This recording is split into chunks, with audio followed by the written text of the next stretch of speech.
දවසක් පින්නතුනි බුදුරජාණන් වහන්සේ ළඟට භික්ෂුන් වහන්සේ නමක් ඇවිල්ලා අහනවා ස්වාමීනි මේ අපායේ තියෙන දුක කොයි වගේද? මහණෙනි මේ අපායේ තියෙන දුක මෙච්චරයි කියලා කියන්න පුළුවන්කමක් පෙන්වන්න පුළුවන්කමක්වත් නැහැ. ස්වාමීනි අපට උපමාවක් දේශනා කරනු මැනවි. බුදුරජාණන් වහන්සේ සඳහන් කරනවා එක රජ කෙනෙක් රජකම් කරන කාලේ ඒ ගමේ හිටිය මහා අපරාධකාරී මිනි මරපු කෙනෙක්, හොරකම් කරපු කෙනෙක්, ස්ත්‍රී දූෂණය කරපු මේ වගේ මහා වැරදි වැඩ කරපු කෙනෙක්. මේ කෙනාව රාජපුරුෂය කොහොම හරි අල්ලගත්තා. අල්ලගෙන ඇවිල්ලා රජතුමාට කියනවා රජතුමනි මේ මිනිස්සයා ඔබ වහන්සේගේ අනනොතකා කටයුතු කරපු කෙනෙක්. සුදුසු දඬුවමක් දෙන්න කියලා කිව්වා. ඒ වෙලාවේ කියනවා එහෙනම් අන්න අර පේන පිට්ටනියට ගිහිල්ලා දැන් අවුව වැටෙන මහා පිට්ටනිය. කුණ්‍ය 4ක් හිටවන්න කිව්වා පොළවේ. දැන් කණු 4ක් හිටවලා උඩ බැලි අතට අත් දෙකයි කකුල් දෙකයි ඒ කණු 4ට අල්ලලා බඳින්න කිව්වා. බැඳලා කිව්වා අපේ පිනතුන් දන්නව නේද යවුලක් කියන එක. යවුලක් අරගෙන ඇවිල්ලා ඔය ඇඟට අයින්න කිව්වා යවුල් පාරවල් 100ක්. දැන් හිතන්නකෝ මේ නලල දිහන් වැදුනහම මහ පොළොවට වදිනකන් එක යවුල් පාරක් හරි සනීපෙට දැනෙන්නේ. මේ දනිස් පොල් කට්ට දිහාට එකක් වදිනකොට ඒක හිල් කරගෙන යන්න මහ පොළොවට වදිනකොට මොන තරම් වේදනාවක් දැනෙයිද? පපුව මැද්දට එකක් වදිනකොට මොන තරම් වේදනාවක් දැනෙයිද? දැන් යවුල් පාරවල් 100ක් යන්න ඉන්නේ සීතල වතුරකද? ගිනි අවුවේ පිට්ටනියක් මැද්දේ.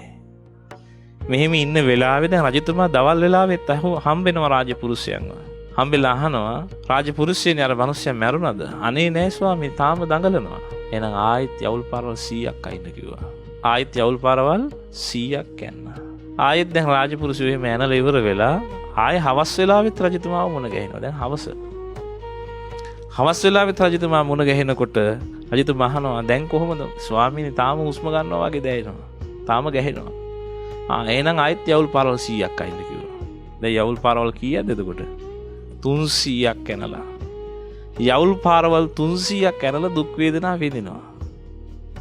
එහෙම මිනිස්සෙක්. එතකොට බුදුරජාණන් වහන්සේ වෙලාවේ අර වික්ෂුන් වහන්සේලා හිටපු තැනින් පින්නතුනේ මෙහෙම ශ්‍රී හස්තෙට අර ගලක් අරගෙන මෙහෙම මිටි මොලව ගත්තාම වැහෙන එකක්. එහෙම ගලක් අරගෙන බුදුරජාණන් වහන්සේ අර වික්ෂුන් වහන්සේලාගෙන් අහනවා මහණෙනි මගේ මේ අතේ තියෙන ගල් කෑල්ලද ලොකු මේ හිමාල මහා පර්වත රාජයාද විශාල කියලා. පින්නතුනේ හිමාලය කියන්නේ දැන් හිතන්න ඉන්දියාව කියන්නේ යොදුන් 10000ක් වලින් විශාලයි. යොදුන් වලින් 10000යි. යොදුන් 10000න් යොදුන් 3000ක්ම වතුරට යට වෙලා. ඉතුරු 3000 හිමාල මහා පර්වතය. ඉතුරු 4000 තමයි මිනිස්සු ඉන්නේ. හිතන්නකෝ එතකොට යොදුන් 3000ක විතර මහා විශාල ප්‍රමාණයක හිමාල පර්වතය. ඒකයි බුදුරජාණන් වහන්සේගේ අතින් මිටි මොලව ගන්න පුළුවන් ශ්‍රී හස්තයෙන් මිටි මොලවන්න පුළුවන් පුංචි ගල් කෑල්ලයි කොච්චරකින් පංගුවක් කියලාද වෙන් කරන්න පුළුවන්. වෙන් කරන්න බෙදන්න පුළුවන්කමක් නැති තරම් බොහොම ස්වල්පයක් ස්වාමීන් වහන්සේගේ ශ්‍රී හස්තයේ තියෙන්නේ. 100න් 1000න් කෝටියෙන් ප්‍රකෝටියෙන් පංගුවක් කියලාවත් වෙන් කරලා බෙදන්න කරන්න බැරි බොහොම පුංචි කෑල්ලක්. එහෙනම් මහණෙනි මෙන්න මේ උපමාව මතක තියාගන්න කිව්වා. මොකද මහණෙනි ඒ යවුල් පාරවල් 300ක් යනලා වේදනාව විඳපු මිනිස්සයා විඳපු දුක මගේ අතේ තියෙන ගල් කෑල්ල හා සමානයි.